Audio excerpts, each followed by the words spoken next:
William Birkin se apresuró a atravesar el fondo de la planta de tratamiento de agua mientras se dirigía hacia el control B, en el primer sótano, varios pisos por encima. Se sentía atemorizado incluso por el resonante sonido metálico de sus propios pasos en los cavernosos pasillos. El lugar parecía frío y muerto, como una tumba, lo que, hasta cierto punto, no era una mala analogía. Pero él sabía lo que merodeaba detrás de las puertas cerradas ante las que pasaba, sabía que estaba rodeado de abundante vida, al menos de un cierto modo de vida.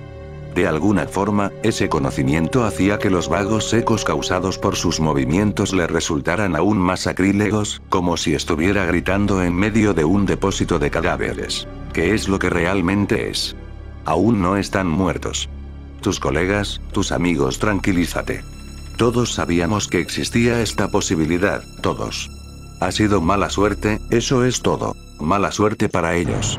Él y Annette se hallaban en los laboratorios de la ciudad, finalizando la descomposición de la nueva síntesis, cuando ocurrió el vertido. Había llegado a las escaleras de comunicación de la parte trasera del B4 y comenzó a subir. Se preguntó si Wesker seguiría esperando. Probablemente. Birkin llegaba tarde. Le había costado abandonar su trabajo aunque fuera por un momento, y Albert Wesker era un hombre preciso y puntual, entre otras cosas. Un soldado. Un investigador. Un sociópata. Y quizá fue él. Quizá fue él quien provocó el vertido. Era posible. Wesker solo era leal a Wesker, y siempre había sido así, y aunque llevara mucho tiempo en Umbrella, Birkin sabía que estaba buscando la manera de salirse. Por otro lado, echarse piedras a su propio tejado no formaba parte de su estilo, y Birkin conocía a Wesker desde hacía unos 20 años. Si Wesker hubiera causado el vertido, sin duda no se habría quedado por ahí para ver qué pasaba. Birkin llegó al final del tramo de escaleras, dio media vuelta y comenzó a subir el siguiente tramo. Supuestamente, los ascensores seguían funcionando, pero no quería arriesgarse. No había nadie por ahí que pudiera ayudarlo si algo iba mal. Nadie excepto Wesker, y a juzgar por las apariencias, el capitán de los Stars había decidido marcharse a casa. En lo alto del segundo tramo, Birkin oyó algo, un sonido suave que provenía de detrás de la puerta que daba acceso al segundo nivel de los sótanos. Se detuvo un instante y se imaginó a algún desgraciado tras la puerta. Tal vez estuviera golpeándose irracionalmente una y otra vez contra el obstáculo en un vago afán de salir de allí. Cuando se identificó la infección, las puertas interiores se cerraron automáticamente atrapando a la mayoría de los trabajadores infectados y a los sujetos de estudio que habían escapado. Los corredores principales estaban limpios, al menos entre las salas de control. Echó una mirada a su reloj y comenzó a subir el tramo final de escaleras. No quería que se le escapara a Wesker, suponiendo que aún siguiera por allí. Pero si Wesker no lo había hecho, entonces ¿quién? ¿Cómo? Todos pensaron que había sido un accidente, incluso él mismo, hasta hacía unas horas, cuando Wesker lo había llamado para explicarle lo del tren. Con ese ya eran demasiados accidentes. Dios sabía que había gente más que suficiente con razones para intentar sabotear a Umbrella, pero no era fácil conseguir un pase para los niveles inferiores en ninguno de los laboratorios de Raccoon. Y si Wesker había mencionado algo sobre que la compañía quería datos reales sobre el virus, no solo simulaciones sino algo práctico, quizá lo hubieran dejado escapar ellos mismos. Podían haber enviado a uno de sus comandos para hacer saltar el corcho que no debería haber saltado nunca, por decirlo de alguna manera. O tal vez sea así como planean conseguir el virus G. Creando todo este caos y luego colándose sigilosamente para robarlo. Birkin apretó los dientes. No. Aún no sabían lo cerca que estaba de lograrlo, y no lo sabrían hasta que él estuviera bien preparado. Había tomado precauciones, escondido cosas, e incluso Annette había sobornado a los vigilantes para que se mantuvieran apartados.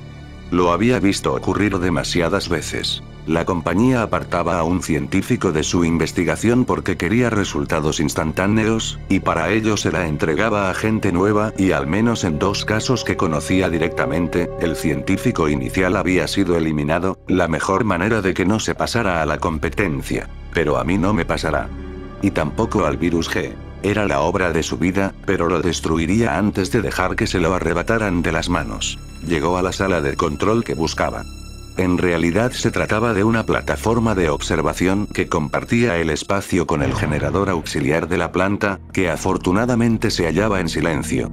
Las luces no funcionaban, pero mientras avanzaba por la pasarela metálica vio a Wesker sentado ante las pantallas de vigilancia, con la espalda recortada contra el destello de los monitores. Como hacía a menudo, Wesker llevaba puestas las gafas de sol, una costumbre afectada que siempre había irritado a Birkin. Era como si el tipo pudiera ver en la oscuridad. Antes de que le anunciara su presencia, Wesker ya había alzado una mano, sin mirar siquiera por encima del hombro, para que Birkin se acercara. «Ven a ver esto». Su voz era autoritaria y urgente. Birkin se apresuró a unirse a él y se inclinó sobre la consola para ver lo que tanto interesaba a Wesker. Este tenía la vista fija en una escena del centro de formación, en lo que parecía la videoteca del segundo piso. Un recluta vagaba por la sala. Era evidente que estaba infectado y llevaba el uniforme de trabajo manchado de sangre y otros fluidos. Sin duda se lo veía mojado, pero Birkin no notó nada especialmente extraño en él. «No veo», comenzó, pero Wesker lo interrumpió. «Espera». Birkin contempló cómo el joven recluta, un chico que nunca llegaría a viejo gracias al virus T, chocaba con un pequeño escritorio en un rincón de la sala, luego se daba la vuelta y regresaba, tambaleándose como hacían todos los portadores, hacia los bancos de los ordenadores. La cámara lo siguió. Justo cuando Birkin estaba a punto de preguntar a Wesker qué estaban buscando, lo vio. «Ahí», indicó Wesker. Birkin parpadeó sin estar seguro de lo que había visto. Mientras volvía hacia los ordenadores, el brazo del recluta se había alargado y afinado, se había estirado casi hasta tocar el suelo y luego había vuelto a su forma normal. El proceso había durado menos de un segundo. «Es la tercera vez que pasa durante la última media hora, más o menos», informó Wesker sin alzar la voz. El recluta continuó vagando por la reducida sala, y de nuevo pareció indistinguible de cualquiera de los otros condenados que aparecían en las pequeñas pantallas. ¿Un experimento del que no estábamos informados?, preguntó Birkin, pero sabía que era improbable. Ambos estaban tan al corriente de todo como cualquier otra persona fuera de las oficinas centrales. «No. ¿Mutación? Tú eres el científico, dímelo tú», replicó Wesker. Birkin reflexionó un instante y luego negó con la cabeza. «Supongo que sería posible, pero no lo creo». Observaron en silencio al soldado durante un momento, pero este volvió a cruzar la sala sin que nada se alargase o cambiase. Birkin no sabía qué era exactamente lo que habían visto, pero no le gustó nada de nada. En la complicada serie de ecuaciones en que se había convertido su vida, entre su trabajo y su familia, entre los desastres de Raccoon y sus sueños de conseguir crear artificialmente el virus perfecto, lo que habían visto era una incógnita. Era algo nuevo. Un crujido de estática rompió el silencio y la voz desconocida de un hombre se oyó en medio de un zumbido. Tiempo de llegada aproximado, 10 minutos, cambio. Eso tenía que ser el equipo de limpieza de Umbrella dirigiéndose hacia el tren. Wesker le había dicho que estaban en camino. Este apretó un botón. Afirmativo. Informe cuando alcancen el objetivo. Cambio y corto. Volvió a apretar el botón, y los dos hombres continuaron contemplando al soldado desconocido, cada uno perdido en sus propios pensamientos. Birkin no sabía lo que pensaba Wesker, pero él empezaba a creer que había llegado la hora de abandonar Raccoon. «Rebecca». La joven no contestó ni se volvió hacia él, únicamente bajó el arma. Billy deseó que hubiera algo que pudiera decir, pero supuso que sería mejor mantener la boca cerrada. La situación hablaba por sí misma. El hombre tendido en el suelo llevaba el uniforme de los Stars, probablemente era un amigo de la chica, y había sido infectado. Billy le concedió un momento a Rebecca, pero no pensaba que pudieran permitirse muchos más lujos. No podía estar seguro, pero parecía que el tren estaba ganando velocidad. Si estaba sin control, seguramente descarrilarían y probablemente morirían. Si alguien lo controlaba, entonces necesitaban saber quién y por qué. «Rebecca», dijo de nuevo, y esta vez la joven se volvió hacia él, sin avergonzarse de sus lágrimas. Lo miró sorprendida. «¿Te he oído disparar hace unos minutos?», le preguntó. Billy asintió con un gesto e intentó sonreír, pero no le salió. «Un bicho monstruoso». «¿Y tú?». «Un perro», contestó Rebecca, y se enjugó la última lágrima. «Y alguien a quien conocía». Billy se removió incómodo y ambos se quedaron en silencio durante un segundo. Finalmente, Rebeca suspiró y se apartó el flequillo de la frente. Dime que has encontrado las llaves, dijo. Algo parecido, repuso él, alzando la escopeta. No servirá, replicó ella, y suspiró de nuevo. Tiene cierres magnéticos, como la cámara de un banco o algo así. ¿En un tren de pasajeros?, preguntó Billy. Es privado. Rebeca se encogió de hombros. Umbrella, la compañía farmacéutica.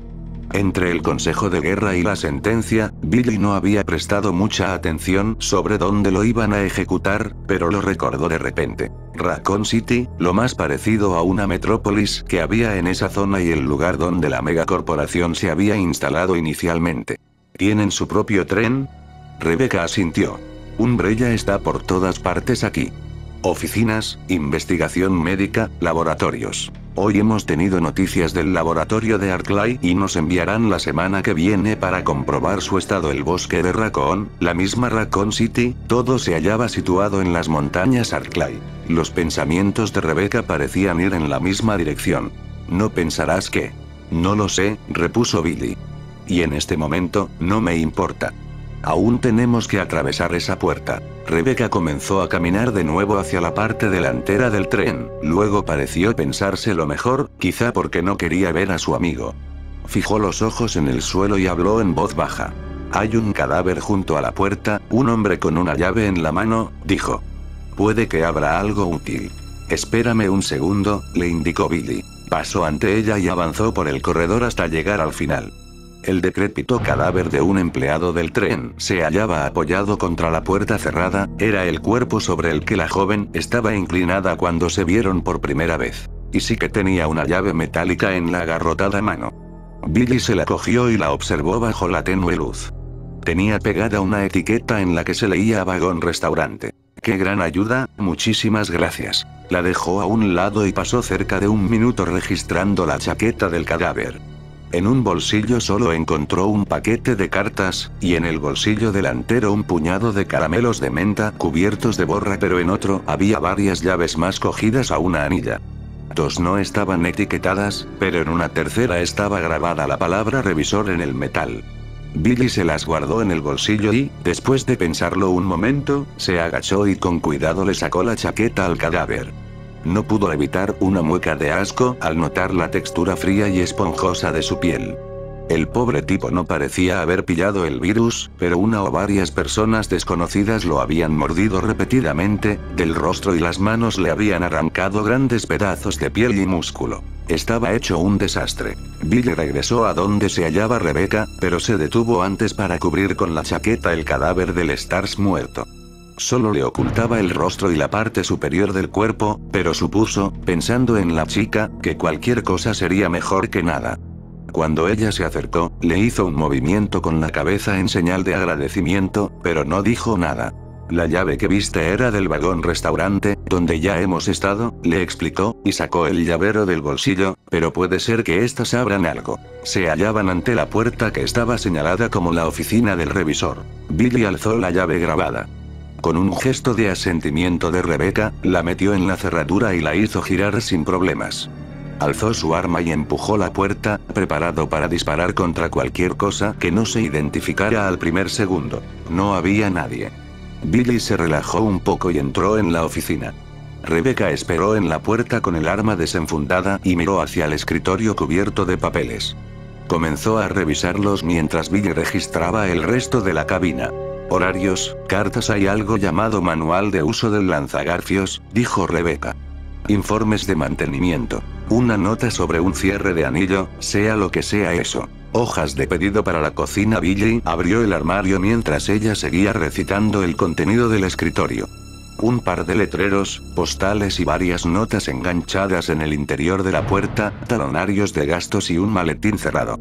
Billy lo cogió y lo sacudió. Algo se agitó en el interior, pero pesaba muy poco. ¿Podría ser una llave? No era probable, pero siempre quedaba la esperanza. Examinó la cerradura con el entrecejo fruncido.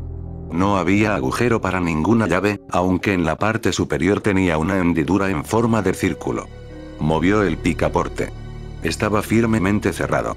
Seguramente lo podría desmontar, pero era de buena calidad y posiblemente le ocuparía un tiempo que no podía perder. Hace un momento has dicho algo de un cierre de anillo, ¿no? Preguntó. Rebecca apartó unos cuantos papeles. Ah, aquí. Es una nota escrita a mano. Dice: modo de acceso a porta, cierre de anillo separado, 2 partes a porta que... Billy comenzó a encogerse de hombros, y entonces sintió una oleada de excitación. Al portafolios. La llave estaba en el maletín, lo presentía. Observó atentamente la cerradura y de repente recordó el extraño anillo de plata que había hallado arriba, antes de su encuentro con la cosa escorpión.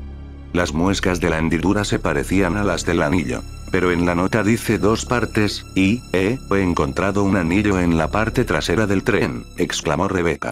Billy alzó la mirada mientras la joven se sacaba un anillo de oro del dedo índice, y antes de que se lo entregara, supo que se trataba de la segunda parte.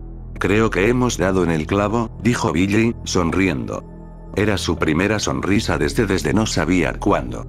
En la cabina del maquinista tenía que haber una radio, y controles, y tal vez un mapa que les dijera cómo diablos salir de los bosques. Ya casi habían salido de esta, estaba seguro. Pero no tenía ni idea. Alguien había hecho arrancar el maldito tren. Era posible que alguno de los empleados siguiera vivo, pero Wesker supuso que lo más seguro era que uno de los portadores, con el cerebro hecho papilla, se hubiera caído sobre los controles. En cualquier caso, el piloto del helicóptero ni siquiera había dudado, simplemente había cambiado el momento de llegada en unos cuantos segundos. Lo habían alcanzado a tiempo. Si no lo detenían, el tren se iría directo contra el centro de formación y se estrellaría, y lo último que necesitaban era llamar la atención sobre cualquiera de las áreas infectadas que se habían aislado. Nos desplegamos ahora, cambio. Wesker esperó. Podía oír el ruido del helicóptero en el fondo, incluso podía oír las cuerdas por las que descendían los hombres cortando el viento. Deseó a medias estar allí, a punto de pisar el maldito tren que avanzaba a toda velocidad bajo la noche tormentosa, con el arma desenfundada, y los enfermos andantes esperando encontrar el descanso eterno en medio de un baño de sangre y huesos. Birkin le interrumpió su agradable fantaseo. Había inquietud en su voz y su actitud mientras extendía la mano para tapar el micrófono con la palma. ¿Estás seguro que esto es el virus? Quiero decir, ¿no podría tratarse de un secuestro o de un fallo mecánico, quizá? Quiero decir, sabemos sin duda que ese equipo está aquí para encargarse del tren. Wesker suspiró internamente. William Birkin era un hombre inteligente, pero también obsesivamente paranoico. Su convicción de que Umbrella quería robarle su trabajo era de una intensidad casi infantil. ¿Estamos seguros?, respondió. ¿Qué otra cosa podría ser, si no fuera el virus? Birkin hizo un gesto con la cabeza hacia el monitor donde había visto al soldado con el brazo de goma. Quizá algo relacionado con eso. Wesker se encogió de hombros. Era una mutación, tenía que serlo. Extraña, pero no imposible. Lo dudo. No te preocupes, William. Nadie de arriba sabe nada de tu precioso virus G. No era exactamente cierto, pero Wesker no estaba de humor para consolarlo. En cuanto al tren, quizá el virus T se adapte mejor de lo que pensábamos. Esa explicación no pareció convencer a Birkin, lo que no era una sorpresa, porque a Wesker tampoco lo convencía. Si la infección en el tren era un accidente, entonces él era la tetera de su tía Maddie, por decir algo. ¿La mansión, los laboratorios, el tren quién lo habrá hecho? Preguntó Birkin en voz baja. ¿Y por qué? Uno de los comandos de limpieza los interrumpió. Estamos abajo, cambio. El sonido de fondo de las hélices del helicóptero había sido reemplazado por el rítmico traqueteo de un tren en movimiento. Ya era hora. Excelente, dijo Wesker, y volvió a tapar el micrófono para poder contestar a Birkin. Eso es irrelevante. Lo que importa ahora es que no salga, que no se extienda más. Hay que destruir el tren. Todas las pruebas deben desaparecer. Seguro que lo entiendes, William. En eso no hay ningún problema, así que no crees uno. Destapó el micro y habló por él. ¿A qué distancia se hallan de la próxima bifurcación? Cambio. A no más de 10 minutos, probablemente Wesker esperó a que pasara la estática. Repita. No lo he entendido. Cambio. Hubo un chirriante estallido de acoples, lo suficientemente alto como para doler. Wesker se echó hacia atrás y vio a Birkin haciendo una mueca ante el sonido. Y entonces se oyeron gritos, ambos hombres en el tren chillaron a la vez. ¡Ah, Dios! ¿Qué demonios? Jesús. Sácamelo de encima. ¡No! No. No. Se oyeron varias ráfagas de los rifles automáticos, luego el grito inarticulado de dolor y terror de un hombre sobre ese sonido y finalmente solo el zumbido de la estática. Wesker apretó los dientes con fuerza mientras a su espalda, Birkin comenzaba a farfullar presa del pánico. Al parecer sí que había un problema. Se hallaban ante la puerta cerrada. Rebecca sujetaba la tarjeta y tenía una sensación de triunfo desproporcionado en comparación con lo que realmente habían logrado.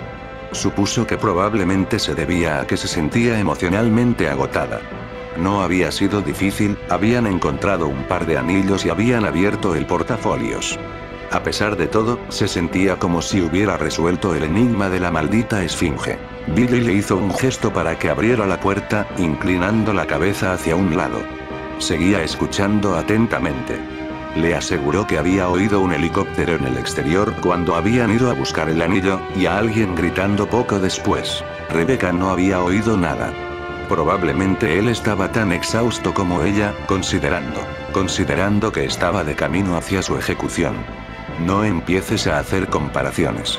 Por mucho que haya hecho para ayudarte, sigue siendo un animal, y olvidarlo te puede costar la vida. De acuerdo. En cuanto hubiera llegado a una radio que funcionara, se habría acabado esa tregua. Pasó la tarjeta por el lector y la lucecita roja cambió a verde. La puerta se abrió con un clic y Billy la empujó hacia adentro. El sonido del tren se convirtió en un rugido mientras la puerta se abría sobre una pasarela de rejilla que estaba parcialmente expuesta a los elementos. El viento y la niebla los salpicó cuando pisaron la pasarela. A la derecha había una especie de jaula cerrada con equipo que se extendía a lo largo de todo el vagón. A la izquierda solo había un pasamanos y la violenta noche que atravesaban a toda velocidad. Delante, en otro vagón, vieron lo que debía de ser la cabina del conductor, aunque era difícil juzgar en la oscuridad. Rebecca se aferró al pasamanos cuando se dio cuenta de la velocidad a la que avanzaba el tren. Realmente estaba volando sobre las vías. Oh. Rebecca se detuvo mientras Billy avanzaba rápidamente unos pasos y se agachaba junto a un hombre o una mujer. Había un segundo cuerpo a más o menos 1 metro del primero. Ambos iban vestidos con trajes de asalto y tenían el rostro oculto tras visores tintados. ¿SWAT? ¿Cuándo han llegado aquí? ¿Y por qué solo 2?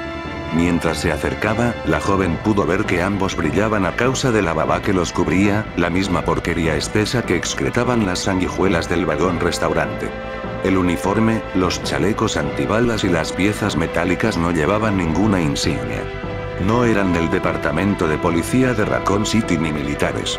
Billy observaba la pared de rejilla metálica de la derecha. Rebecca le siguió la mirada y vio lo que parecía una tela de araña gigante hecha de hilos negros enganchada a la parte interior de la reja, de la que colgaban miles de sacos semitranslúcidos. Sacos de huevos. De las sanguijuelas. Rebecca sintió un escalofrío, y Billy se incorporó de nuevo sacudiendo la cabeza. Tuvo que gritar para que ella le pudiera oír sobre el estruendo del tren. No hay nada que hacer. Están muertos. Rebecca ya lo había supuesto, pero no iba a fiarse de su palabra. Pasó ante él y examinó los 2 cuerpos en busca de alguna señal de vida. Notó las extrañas hemorragias que brotaban de pequeños montículos sobre la piel pálida. Billy tenía razón, y tal vez también la había tenido al decir que había oído gritos. A pesar de la lluvia, ambos cuerpos aún estaban calientes. Se incorporó, se volvió a agarrar a la barandilla y siguió a Billy hasta el siguiente vagón. Justo estaba pensando qué iban a hacer si se encontraban con otra puerta cerrada cuando vio a Billy empujar hacia adentro la puerta. Salieron de la lluvia y entraron en una cabina de maquinista relativamente pequeña, limpia y ordenada, excepto por la fina y homogénea capa de baba que cubría la consola de controles que se hallaba enfrente. Los oídos le silbaron a Rebecca por el súbito silencio cuando la puerta se cerró tras ella, pero estaba más preocupada con las numerosas luces rojas parpadeantes que cubrían la reluciente consola. Billy se acercó y contempló los múltiples paneles del control durante un momento y luego presionó sobre un teclado que se hallaba ante una pequeña pantalla. El monitor permaneció negro. Billy se volvió para mirar a Rebecca con una expresión sombría. Los controles están bloqueados, dijo. Rebecca sacó la tarjeta magnética del bolsillo de su chaleco. No había números en ningún lado, nada que pudieran utilizar como secuencia. Se acercó a Billy, intentando no prestar atención a la lluvia que golpeaba el parabrisas y a la vertiginosa masa tenebrosa de los bosques, y apretó unos cuantos botones. Las teclas parecían bloqueadas, no se hundían completamente. Comenzó a buscar cualquier cosa con la palabra emergencia escrita encima. Aquí, dijo Billy, y alargó la mano hacia una palanca que sobresalía de un lado de la consola. Cuando la apretó, por la pantalla del ordenador comenzaron a pasar palabras. Frenos de emergencia, las terminales frontal y posterior deben estar activadas antes de frenar. Restaurar la corriente a la terminal posterior. Eran los controles que Rebecca había visto al final del tren. Billy apretó la tecla de activación. Corriente restaurada en la terminal posterior de frenado. Gracias a Dios, exclamó Rebecca. Hazlo ya, detén esta cosa. El tren parecía ir a una velocidad imposible. El rugido de los motores era más estruendoso que antes y parecía a punto de llegar a un volumen de paroxismo. Billy apretó la palanca. Se movió con facilidad, con demasiada facilidad, y nuevas palabras recorrieron la pantalla. La secuencia de los frenos traseros debe ser activada antes de que se accionen los frenos. Oh, tiene que ser una broma, exclamó Billy, haciendo una mueca. ¿Cómo que no podemos activar los frenos de emergencia desde la maldita sala de control? Es posible que podamos, solo que no sin autorización, repuso Rebecca. Aunque, manualmente he visto la terminal posterior, está fuera del último vagón. Voy para allí. Billy negó con la cabeza, mirando hacia la oscuridad que pasaba ante ellos demasiado deprisa. No, déjame que vaya yo. No te ofendas, pero creo que puedo correr más deprisa que tú. ¿Hay por ahí un sistema intercomunicador? Te puedo llamar cuando lo haya activado. Ambos comenzaron a buscar, pero la consola estaba llena de interruptores y paneles sin ninguna indicación, tardarían demasiado tiempo en descubrir para qué servían. Rebecca comenzó a decirle que tendría que correr, y por la gran velocidad a la que parecía avanzar el tren, seguramente tendría que hacer un sprint, cuando de repente se acordó de Edward. La radio de Edward, dijo. La tenía antes de que todavía debe de llevarla encima. Billy ya corría hacia la puerta. La cogeré de camino. Ten cuidado. Billy asintió con un gesto y lanzó otra mirada hacia el exterior. Estate preparada para darle a los frenos desde aquí. Tengo la sensación de que, de una forma u otra, vamos a parar muy pronto. Abrió la puerta hacia el estruendo, y salió. Los segundos pasaban lentamente. Rebecca se aseguró de que su radio estuviera funcionando y mantuvo la mano sobre la palanca de frenos mientras contemplaba la noche. El tren tomó una curva demasiado rápido, y Rebecca cerró los ojos rogando para que la máquina descontrolada se mantuviera en la vía e imaginando que sentía elevarse las ruedas para luego volver a caer sobre los raíles. Billy tenía razón, de una forma u otra, no iban a ir mucho más lejos. ¿Por qué tarda tanto? Solo habían pasado unos minutos, pero eso ya era mucho. Agarró la radio y apretó el botón para transmitir. Billy, ¿me oyes? ¿Cuál es tu situación? Cambio. Nada. Billy. Esperó mientras contaba lentamente hasta 5 y el corazón empezaba a latirle a toda prisa. Vio que se acercaba a otra curva. Billy, ¿me oyes? Mierda. Quizá no hubiera encontrado la radio, o igual había olvidado encenderla. O algo había pasado con los controles y no los podía activar. O está muerto. Quizá algo lo haya atrapado. El tren entró en la curva, y esta vez no hubo que imaginar nada, el tren se inclinó demasiado y aceleró mientras se sacudía al caer de nuevo. Otra curva como esa y todo habría acabado. Tendría que ir ella a la parte trasera. No había tiempo, pero tampoco tenía otra opción. Ahora, Rebecca. Rebecca vio una masa borrosa a la derecha del tren, pero desapareció tan rápidamente que no supo lo que era hasta que hubo pasado el andén de una estación.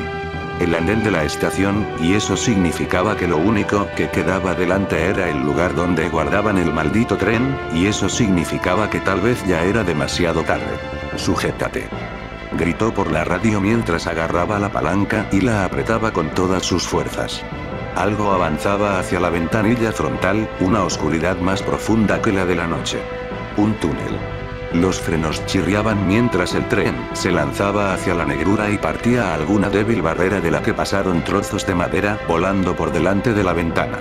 El tren se inclinó de nuevo, pero esta vez no recuperó la estabilidad. Rebeca oyó su propio grito junto con el chirrido del tren, que caía contra el suelo y comenzaba a deslizarse. El metal se rasgaba y saltaban chispas como si fueran unos fuegos artificiales infernales. La pared se convirtió en el suelo, y Rebeca se golpeó contra él mientras la locomotora se estrellaba contra algo aún más duro y se apagaban las luces. Sanguijuelas, la maldita cosa estaba hecha de sanguijuelas.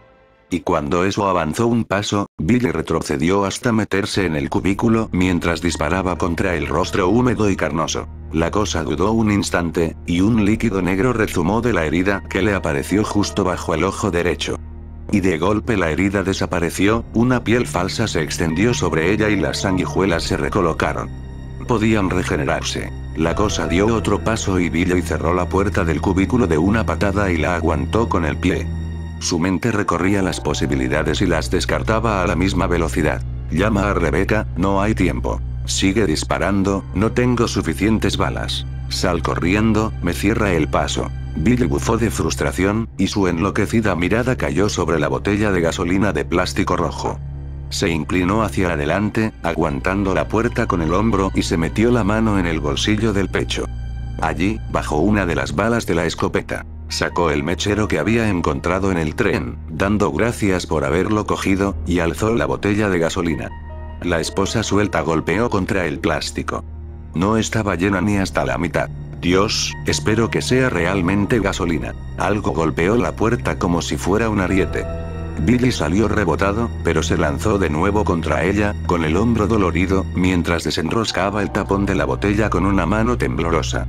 La criatura fue horrible y extrañamente silenciosa al volver a cargar contra la puerta, golpeando con fuerza suficiente para mellar el metal. El mareante olor a gasolina llenó el pequeño cubículo.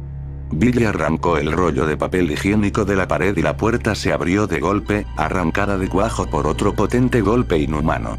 La criatura estaba allí, balanceándose, con su extraño ojo buscando a Billy, clavándose en él. Billy alzó la botella mientras recuperaba el equilibrio y se salpicó de gasolina. Sacudió la botella hacia adelante y lanzó su contenido sobre el pecho de la criatura. La reacción fue inmediata y repugnante.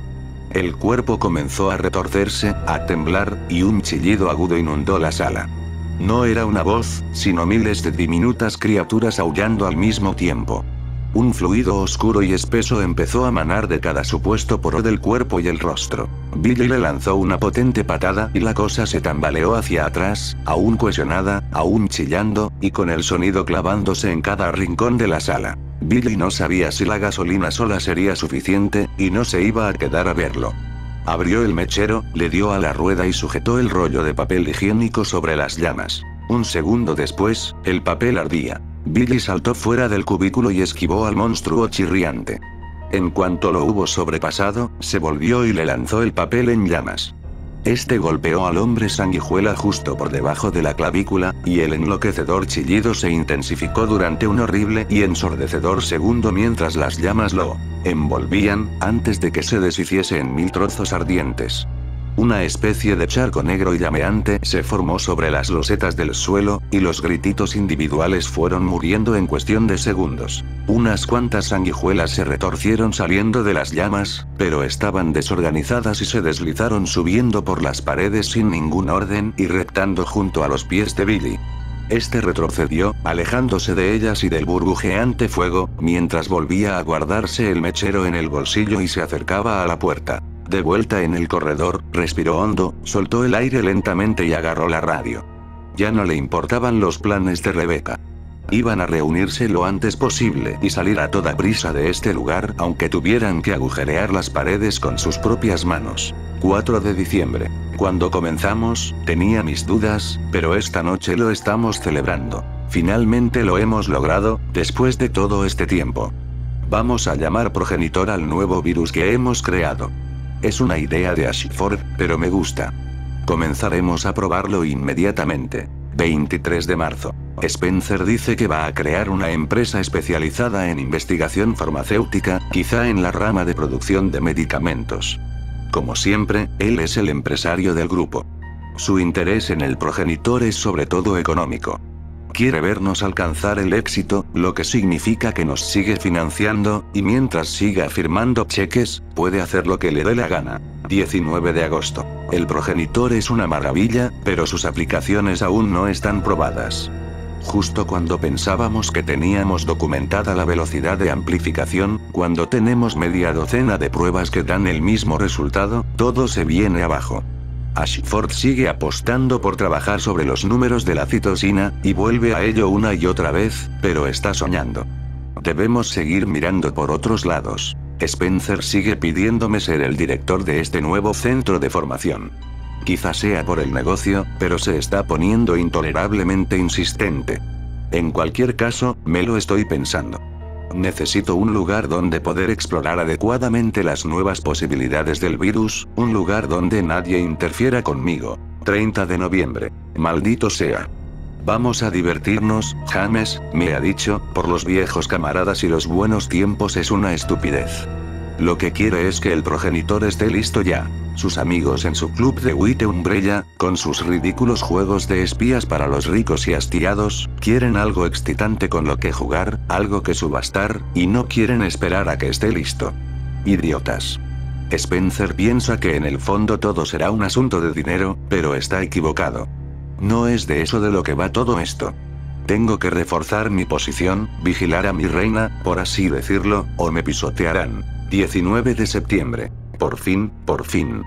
He creado un plásmido con ADN de sanguijuelas y luego lo he recombinado con el progenitor, y es estable. Ha sido el avance que estaba esperando. Spencer estará contento, maldito sea, aunque solo le diré que ha habido algunos progresos, no hasta qué punto, ni cómo. Le he puesto el nombre que doy a Spencer privadamente. Lo llamaré T, de tirano. 23 de octubre. No puedo pensar en ellos como seres humanos. Son sujetos para pruebas, eso es todo, eso es todo. Sabía que mis investigaciones llegarían algún día a este punto. Lo sabía y no pensé que sería así. No debo perder de vista mis objetivos. El virus T es magnífico. Esos sujetos deberían sentirse honrados de experimentar tal perfección. Sus vidas preparan el terreno hacia un mayor conocimiento. Sujetos experimentales. Eso es todo. Son peones. A veces hay que sacrificar los peones para conseguir un bien superior. 13 de enero. Mis mascotas han ido progresando. Con su propio ADN en el virus recombinante pensé que podría predecir cómo los alteraría la infección, pero me equivoqué. Han comenzado a formar colonias, como las hormigas o las abejas. Ningún individuo es mejor que otro, sino que trabajan juntos, con una mentalidad de colmena, uniéndose para alcanzar objetivos más elevados. Mi objetivo. Al principio no lo supe ver, estaba ciego, pero es mucho más gratificante que el trabajo con los humanos. Debo continuar estos experimentos, sin embargo no puedo revelar que he descubierto el verdadero sentido, el valor de T y lo que representa. Spencer querría intentar apoderarse de él, lo sé. Mi rey está al descubierto. 11 de febrero. Han estado vigilándome. Entro en el laboratorio y veo que han movido cosas. Intentan ocultarlo, hacen ver que todo está igual, pero yo lo noto. Es Spencer, maldita sea su alma, sabe lo de mis sanguijuelas, lo de mi hermosa colonia, y esta persecución, no acabará hasta que uno de nosotros muera. No puedo confiar en nadie, quizá en Albert y William, mis torres, ellos creen en mi trabajo, pero tendré que eliminar a algunos de los otros. El juego se acerca a su final. Ellos intentarán ir a por mi reina, pero seré yo quien gane la partida. Jaque mate, Oswell. Esa era la última anotación. Rebecca cerró el diario y lo dejó junto al juego de ajedrez, que estaba colocado en el centro del escritorio. Cuando encontró el alijo oculto, pensó que los rudimentarios mapas serían el premio. Había dos. Uno mostraba lo que parecían ser los 3 pisos de los sótanos del edificio, incluidas unas cuantas zonas sin señalizar que quizá condujeran al exterior. El otro parecía ser de la parte superior, con una habitación marcada como observatorio junto a una área abierta y amplia marcada como balsa criadero. Pero el pequeño diario encuadernado en cuero, polvoriento y arrugado por los años, Rebecca no sabía cuántos años exactamente, pero una de las anotaciones sobre el trabajo con sanguijuelas tenía 1988 escrito en la esquina superior, había sido un auténtico descubrimiento. Seguramente estaba escrito por James Marcus, al parecer el creador del virus T, el mismo virus que convertía a la gente en zombie y había infectado el tren y posiblemente la mitad del bosque de Raccoon, si se tomaban los últimos asesinatos como una pista. Rebecca contempló la extraña decoración de la sala, el tablero gigante de ajedrez que cubría el suelo, la mente que había detrás.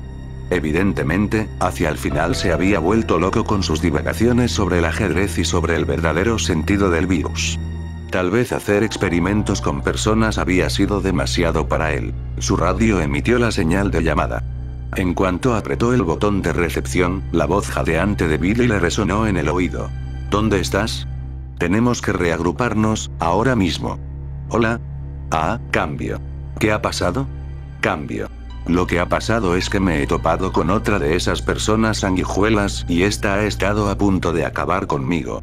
Los zombies sé cómo manejarlos, pero esas cosas se comen las balas, Rebecca. No tenemos suficiente munición para mantenerlas a raya. Cambio. Han comenzado a formar colonias, como las hormigas o las abejas. ¿Quién las estaría controlando? ¿Marcus? ¿O habrían desarrollado su propio líder? ¿Una reina? De acuerdo, respondió Rebecca. Cogió los planos del sótano y del observatorio que había encontrado y se los metió bajo el chaleco mientras se ponía en pie. Después de dudar un segundo, agarró también el diario y se lo metió en el bolsillo de la cadera. Reúnete conmigo en el rellano, donde estaba el cuadro de Marcus. Tal vez haya encontrado la salida, cambio. Voy para allá. Vigila. Cambio y corto. Rebecca se apresuró a salir del cuarto y a recorrer el distribuidor, moviéndose con rapidez. No había llegado muy lejos en su exploración, solo a una sala de reuniones vacía y luego a la oficina con los ajedrezes. Por suerte, no se había topado con nada hostil. Billy tenía razón con respecto a los hombres sanguijuela, no había forma de que pudieran contener a más de esos seres. De hecho, era muy posible que la única razón por la que todas las sanguijuelas que había en el tren no los hubieran atacado era porque las habían llamado. Tenía la vaga esperanza de quedarse tranquilamente en la casa hasta que llegara ayuda, pero después de leer el diario de Marcus y de oír que el centro de formación estaba infectado, tenían que salir de ahí. Después de todo por lo que había pasado esa noche, el aterrizaje forzoso con el helicóptero, el tren, Billy, el descarrilamiento, y esto, aún seguía esperando que apareciera la caballería, que otra persona se hiciera cargo, que la enviaran a casa para poder cenar caliente y acostarse, y despertarse al día siguiente y comenzar de nuevo su vida normal. Pero al parecer era todo lo contrario, y cada vez estaba más metida en el misterio de Marcus y sus creaciones, de Umbrella y sus malvados experimentos. El joven se había retirado a un lugar donde la colmena se podía reunir con comodidad, un espacio grande, cálido y húmedo, y alejado de la luz del día. Los muchos lo rodeaban, cantando sus inarmónicas canciones de agua y oscuridad, pero no conseguían tranquilizarlo. Había observado con una fría furia cómo la chica, el asesino la había llamado Rebecca, robaba el diario de Marcus y se lo metía en el bolsillo antes de salir del despacho. No era para eso que él había dejado abierto el escritorio, en absoluto. El mapa del observatorio, se suponía que solo debía coger el mapa. Los dos se acababan de reunir delante del cuadro, ambos hablando al mismo tiempo, sin duda explicándose lo que habían encontrado, sus proezas criminales. Podía ver a la ladrona y al asesino en la pantalla de vídeo a un lado de su nuevo entorno, en lo más bajo de la planta de tratamiento, pero los podía ver mejor a través de las docenas de pares de ojos rudimentarios que los observaban, sus niños que los contemplaban desde las sombras. Las mentes de los muchos eran poderosas, capaces de enviarse imágenes unos a otros y también a él. Así era como podían trabajar juntos de una forma tan efectiva. Rebecca y Billy no tenían ni idea de lo vulnerables que eran, o de la facilidad con que él podía arrebatarles la vida. Seguían vivos solo por su voluntad. Una ladrona y su amigo asesino. Billy había matado a un colectivo. Lo había quemado. Los pocos supervivientes aún se estaban arrastrando hacia su amo, con sus pobres cuerpos chamuscados, demostrándole la muerte del todo por su falta de cohesión. ¿Cómo había osado, ese hombre sin importancia, ese insecto miserable? Rebecca sacó los mapas y ambos los estudiaron, demasiado estúpidos, sin duda, para saber qué se esperaba de ellos. El observatorio era la clave de su huida, pero sin duda lo intentarían primero por el sótano. Ya le iba bien. Ya no estaba tan seguro de querer que escaparan. Comenzaron a bajar las escaleras, y desaparecieron de la pantalla y de los ojos de los muchos, pero solo durante un instante. Mientras, la pareja volvía a aparecer en la pantalla a través de otra cámara. Se detuvieron y contemplaron la masa de cuerpos arácnidos, muertos y encogidos en el suelo. Había 4 arañas gigantes, y todas habían muerto hacía solo unos instantes. Habían sido eliminadas para que Rebecca y su amigo pudieran evitar su veneno. Las arañas eran otro experimento, uno condenado a fracasar por ser demasiado lentas y demasiado difíciles de manejar, pero eran lo suficientemente letales como para que el joven se hubiese preocupado. Lo empezaba a lamentar. Ver morir a la ladrona y al asesino sería un placer, a pesar de lo que eso representaba en sus planes contra Umbrella. La pareja siguió avanzando sin saber que los observaban las criaturas que habían matado a las arañas y que en estos momentos se escondían en sus cuerpos hinchados y segmentados. ¿Qué hacer? Si los mataba aplacaría una necesidad propia, la necesidad de vengar las vidas de sus niños, la necesidad de afirmar su control. Pero denunciar a Umbrella era la prioridad. Llevar la compañía a la ruina al abrir su apestoso corazón era lo que Billy y Rebecca harían con toda seguridad, si sobrevivían. Los dos siguieron el corredor hasta el final, luego atravesaron la puerta de un despacho abandonado hacía tiempo. Después de consultar el mapa brevemente, continuaron hasta una habitación sin ninguna otra salida, donde anteriormente se habían guardado especímenes vivos. Hacía tiempo que allí ya no había jaulas y la habitación estaba vacía. El joven no estaba seguro de por qué habían elegido un camino sin salida hasta que los vio dirigirse a la esquina noroeste y mirar hacia un rectángulo negro próximo al techo. La salida de la ventilación. No tendría puesto el nombre en el mapa. Quizá pensaran que era una vía de salida, pero la verdad era que llevaba. El joven movió la cabeza. Las habitaciones privadas del Dr. Marcus, la sala donde hubo un tiempo en que invitaba a ciertos sujetos de prueba jóvenes y atractivos. ¿Por qué no se marchaban de una vez? No encontrarían nada en las habitaciones privadas, nada. A no ser que el sistema de ventilación estaba conectado a otra área de especímenes, y esa no estaba vacía. Y hacía días que las criaturas no comían. Estarían muy hambrientas. Lo único que necesitaba hacer era dejar que los muchos abrieran una reja o dos. En vez de considerarlos como una parte integral de su plan, quizá debería considerar a Billy y a Rebecca como sujetos de estudio. Podían morir, lo que, sin duda, solo retrasaría la denuncia de Umbrella durante un corto tiempo. Estaba impaciente, pero tenía que considerar el entretenimiento que podía obtener. O podrían sobrevivir. Y en ese caso, aún tendrían algo más que explicar. El joven esbozó su afilada sonrisa mientras Billy impulsaba a Rebecca y la alzaba hasta el agujero de la ventilación. Esta entró a 4 patas y desapareció de la vista. ¿No se sorprenderían si unos cuantos restos de la serie de primates se sumaran al juego? A su alrededor, sus niños susurraban. Las paredes y el techo goteaban sus viscosos fluidos. Rodeado de los muchos, con el destino de Umbrella en sus manos, y además con 2 soldaditos para jugar, para divertirse viendo cómo medían su habilidad contra los restos de las armas bioorgánicas de Umbrella, se sintió feliz. ¿Vivirían o morirían? De cualquier forma, él estaría satisfecho. «Abrid las jaulas, queridos», murmuró, y comenzó a cantar. Rebecca entró en el conducto de ventilación sin hacer caso de las capas de polvo y las telarañas que se le pegaban en el pelo y la ropa, ni tampoco de la claustrofóbica sensación de tener tan próximas las delgadas paredes de metal. El mapa solo indicaba el conducto que unía 2 salas en el primer piso del subterráneo, pero había espacios en el segundo nivel del sótano que parecían formar también parte del sistema. Era posible que alguno de los conductos se abriera al exterior. A Billy no le había entusiasmado la idea, posible no era exactamente lo mismo que probable, había dicho, pero ambos coincidieron en que valía la pena probarlo. Al menos no es muy largo, pensó Rebecca, mientras se arrastraba hacia el rectángulo de luz que se veía no mucho más adelante. Una fina rejilla de metal cubría la salida, pero saltó al darle unos cuantos golpes y rebotó contra el suelo. Echó una ojeada a la gran sala de piedra. Bajo el parpadeo de un fluorescente en las últimas, la habitación parecía vacía, fría y húmeda. Rebecca se inclinó hacia afuera, agarró el borde de la abertura y saltó dando una voltereta hasta un sofá. Se incorporó, se sacudió la ropa y observó la sala. «Vaya. Parecía una mazmorra medieval, grande y oscura como una cueva de piedra. De las paredes de roca colgaban cadenas y las cadenas acababan en grilletes. Había una serie de artefactos que no supo reconocer, pero que solo podían estar pensados para infligir dolor. Tablas con clavos oxidados, manojos de cuerdas anudadas, y cerca de una fuente cubierta de moho y porquería que había en la pared, se hallaba una especie de caja vertical que parecía una dama de hierro. No tenía ninguna duda de que las manchas oscuras y desvaídas que cubrían las grietas de los rugosos muros eran de sangre. ¿Va todo bien? Cambio. Rebecca cogió la radio. No creo que bien sea la palabra adecuada, contestó, pero no me pasa nada. Cambio. ¿Hay otro conducto de ventilación?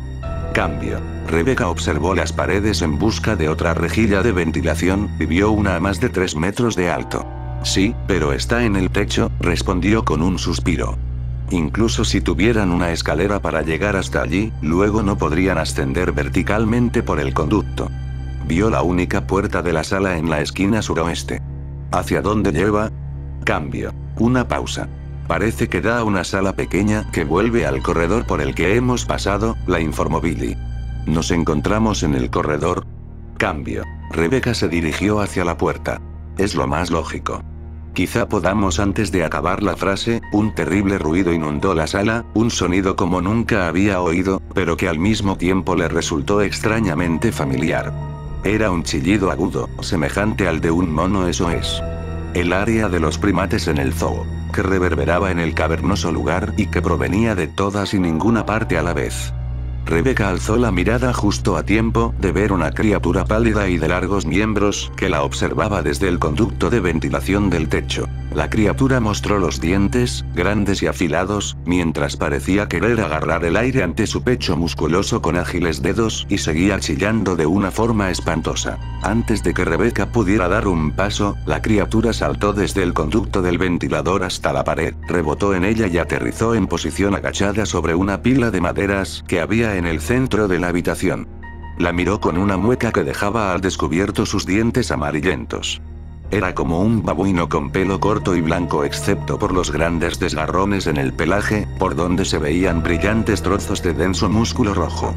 No parecía que lo hubieran atacado, sino que era como si los músculos hubieran desgarrado la piel al haber crecido demasiado para que ésta los pudiera cubrir. Las manos eran demasiado grandes y las uñas demasiado largas, y la criatura las arrastraba dejando marcas sobre el suelo de piedra mientras se acercaba a Rebecca desde la pila de maderas con una sonrisa maliciosa en su rostro contorsionado. Despacio. Rebecca cogió lentamente el arma que le colgaba de la cadera, tan asustada como lo había estado durante toda la noche. Los babuinos normales eran capaces de hacer trizas a una persona, y este en concreto tenía la pinta de estar infectado. El babuino se acercó más, y Rebecca oyó al menos 2 voces más comenzando a chillar desde arriba. El ruido fue aumentando al irse aproximando más animales enfermos. Al primero ya lo tenía lo suficientemente cerca como para poder olerlo, el cálido y almizclado olor de la orina, las heces, la brutalidad y, por encima de todo, de la infección. Rebecca. ¿Qué está pasando? Aún tenía la radio en la mano izquierda. Apretó el botón, temiendo hablar pero aún temiendo más que los gritos de Billy incitaran a la criatura a atacarla. SSHHH, dijo con voz suave, tanto para calmar al animal como para callar a Billy. Retrocedió un paso, se colgó la radio del cuello de la camisa y alzó la 9 milímetros. El babuino se agachó aún más, tensando las patas. Y saltó justo en el momento en que ella disparaba, justo en el momento en que 2 seres ágiles saltaban chillando a la sala desde el conducto de ventilación. Uno de ellos le lanzó un zarpazo al pasar, y sus afiladas uñas le rasgaron el pelo. Al esquivar el ataque se alejó de su atacante, pero también perdió el equilibrio y el tiro dio en la pared. Todos cayeron sobre la pila de maderas, y entonces el suelo se hundió. No había habido novedades. El extraño joven, fuera quien fuese, y Wesker tenía sus sospechas, que se reservaba para sí, no había vuelto a aparecer, como tampoco la imagen de James Marcus. Las cámaras no parecían funcionar correctamente, por lo que la vigilancia pasaba a convertirse en un punto discutible. Muchas simplemente se habían apagado y lo habían dejado sin nada que ver, sin nada que evaluar. Después de varios largos y tediosos momentos de escuchar a Birkin hablando de su nuevo virus, Wesker se apartó de la consola de vigilancia y se puso en pie, desperezándose. Resultaba curioso, unos años atrás quizá le hubiera interesado el trabajo de su viejo amigo. Pero estando a punto de abandonar su larga relación con Umbrella, se sentía incluso incapaz de fingir interés. Bueno, ha sido un día largo, dijo Wesker, interrumpiendo el obsesivo monólogo de William cuando este se detuvo a respirar. Me marcho. Birkin se lo quedó mirando, su rostro pálido y angustiado resultaba fantasmal bajo la luz blanquecina de las pantallas. ¿Qué? ¿A dónde vas? A casa. Aquí no podemos hacer nada más. Pero dijiste, ¿y qué pasa con la limpieza? Wesker se encogió de hombros. Umbrella enviará otro equipo, seguro. Pensaba que ocultar la infección era lo más importante. ¿No dijiste que era vital? ¿Lo dije? ¿Sí? Birkin estaba realmente enfadado. No quiero que venga nadie más de Umbrella. Podrían empezar a hacerme preguntas sobre mi trabajo. Necesito más tiempo. Wesker volvió a encogerse de hombros. Bueno, pues activa tú mismo el sistema de autodestrucción y dile a nuestro contacto que todo está arreglado. Birkin asintió con un gesto de cabeza, aunque Wesker podía ver la inquietud que brillaba en su mirada. Birkin tenía miedo de su nuevo contacto con los peces gordos de la central y evitaba tener cualquier relación con él. Wesker no podía culparlo. Había algo en ese Trent, esa extraña serenidad en su actitud, ¿y qué pasa con él? Birkin hizo un gesto con la cabeza hacia las pantallas. Wesker también sintió una punzada de inquietud, pero su expresión se mantuvo imperturbable. Un fanático resentido. Se le dan muy bien los trucos de vídeo, pero supongo que arderá como cualquier otro. El propio Wesker no acababa de creerse eso, pero no estaba interesado en resolver este misterio. No era el detective de alguna novela barata de conspiraciones, guiado por la necesidad de llegar al fondo del asunto. Por experiencia personal sabía que las anomalías solían tender a resolverse por sí mismas, de una forma u otra. Si saliera de aquí algo sobre lo que realmente le pasó al Dr. Marcus, no saldrá, afirmó Wesker. Birkin se negaba a ceder. Pero ¿y la mansión Spencer y los centros que hay allí?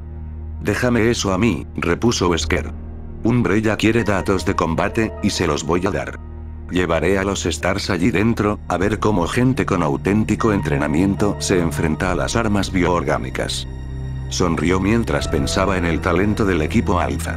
El forzudo Barry, la puntería infalible de Trish Hill y su ecléctica educación por ser la hija de un ladrón sin igual sería un enfrentamiento de lo más interesante. Después de ver a Rebecca Chambers en el centro, resultaba evidente que algún imprevisto le había ocurrido al equipo de Enrico. Wesker podría aprovecharse de ello, llevaría a los Alpha a buscar a los hombres del otro equipo. Incluso si los Bravos han conseguido regresar por sí solos a la civilización, aún quedará Rebecca. La joven era brillante, pero el cerebro no valía lo mismo que la experiencia en combate. De hecho, lo más seguro era que ya estuviera muerta. Salieron de la sala de control. Wesker se dirigió hacia el vestíbulo y Birkin correteó detrás para mantenerse a su altura. Se aproximaron al ascensor, que seguía abierto desde la llegada de Wesker, y este se metió dentro. Birkin se lo quedó mirando.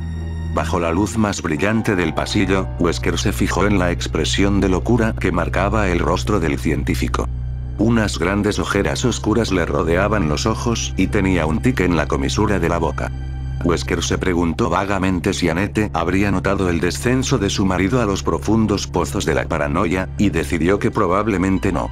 Esa mujer estaba ciega a todo excepto a la grandeza del trabajo de su marido. Una desgracia para su hija, tener unos padres semejantes. Activaré la secuencia de destrucción, dijo Birkin. Prográmala para la mañana, repuso Wesker con una sonrisa. El amanecer de un nuevo día. Las puertas se cerraron frente a la decidida expresión de Birkin, una mirada de resolución en el rostro de una oveja. La sonrisa de Wesker se hizo más amplia, y se sintió exultante al pensar en lo que iba a suceder. Todo estaba a punto de cambiar para todos ellos. Billy, ¡socorro!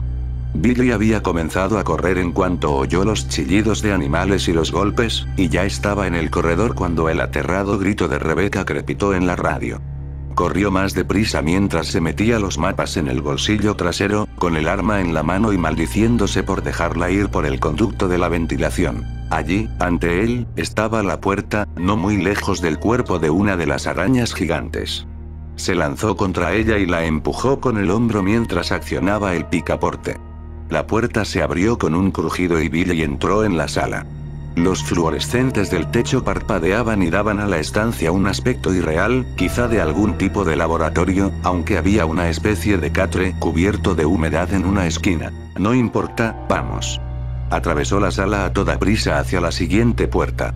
Rebecca volvió a gritar. Le advertía que tuviera cuidado, que se diera prisa. Mientras giraba el pomo, notó movimiento en un lado, se volvió y vio a un zombi de aspecto decrépito en una esquina. Las luces se encendían y se apagaban con un zumbido.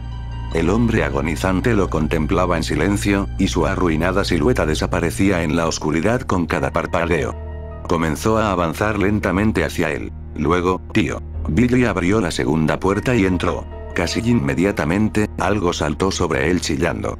Se agachó, notó una informe masa de rojo y blanco y un olor animal, y entonces la criatura, era un mono, algún tipo de mono, pasó sobre él sin dejar de chillar. Rápidamente se le unieron dos más y formaron un amplio círculo alrededor de Billy. Sus miembros, largos y musculosos, se movían constantemente, intentando alcanzarlo, y sus cuerpos enfermos se le acercaban danzando y volvían a alejarse. Billy retrocedió y se colocó en la esquina donde la puerta se juntaba con el muro de piedra. No quería que lo arrinconaran, pero le preocupaba más dejar la espalda al descubierto. Los monos continuaron bailoteando de adelante a atrás, chillando. «Rebecca», gritó Billy. «Aquí». Sonaba lejos. Billy se fijó entonces en un agujero, a unos cuantos metros. Trozos de madera cubrían el suelo a su alrededor.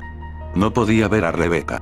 «Aguanta», gritó, y dedicó toda su atención a los monos, justo cuando uno de ellos se acercó lo suficiente como para tocarlo. El mono intentó golpearlo con una enorme zarpa, y las uñas le arañaron la parte alta de la pernera del pantalón. No había llegado a rasgarle la piel, pero seguramente lo lograría al próximo intento.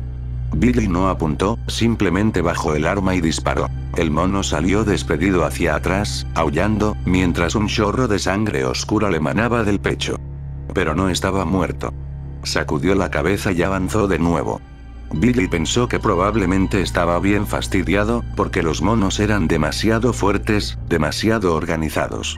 No podía dispararle a ninguno sin quedar expuesto a un ataque. Pero los otros dos saltaron sobre el herido y empezaron a despedazarlo con manos ávidas. El animal herido gritó y se resistió, pero su sangre había desatado una hambre frenética, y los otros dos lo hicieron pedazos en un momento, mientras se metían grandes trozos de carne en la boca. Billy pudo por fin apuntar y lo hizo.